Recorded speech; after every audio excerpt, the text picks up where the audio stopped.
आम्ही आलो होतो आमच्या मावशीच्या घरी म्हणजे खेडेगावला. तिथे आम्हाला पोचायला वाजले होते रात्रीचे 9:30. घरी पोचता 10 वाजले होते. पण आम्हाला भूक लागली म्हणून आम्ही जातानाच मस्तपैकी गरमागरम पाववडे घेते. माझे बाळ बघा किती छान खेळते आणि हे इतके गोड खेळते ना तिथे बस कधी. दिवशी सकाळी निघालो बहिणीकडे. हे बघा इकडे बघ बघू.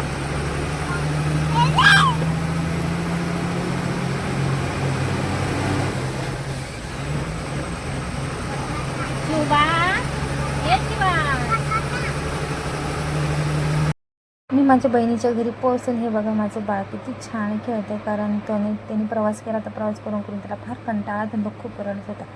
म्हटलं ठीक आहे. आणि त्याच्यामध्ये मम्मी होती म्हणून मी लालपरीने प्रवास केला, पण प्रवास पण खूप छान झालेला होता, कारण माझ्याबरोबर माझी मम्मी होती ना म्हणून. हे बघा आमचं शिवांश खूप छान खेळते. त्याच्याबरोबर त्याची बहीण आहे म्हणजे माझ्या मावशीची मुलीची मुलगी, म्हणजे ही माझी मुलगीच लागेल.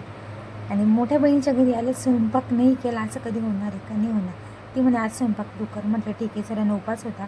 मी केला इथं कोथिंबीरच्या वड्या छानपैकी, आणि त्याच्याबरोबर केली मेथीची भाजी आणि चपात्या, कारण घरामध्ये सरांना उपास होता आणि त्याच्याबरोबर कोणीच घाणं. हे बघा गावी आल्यानंतर इतके छान अशा म्हाताऱ्या बाया म्हणजे आजी, आपली जी पिढी होती ना ती मागची, ती बघायला मिळते.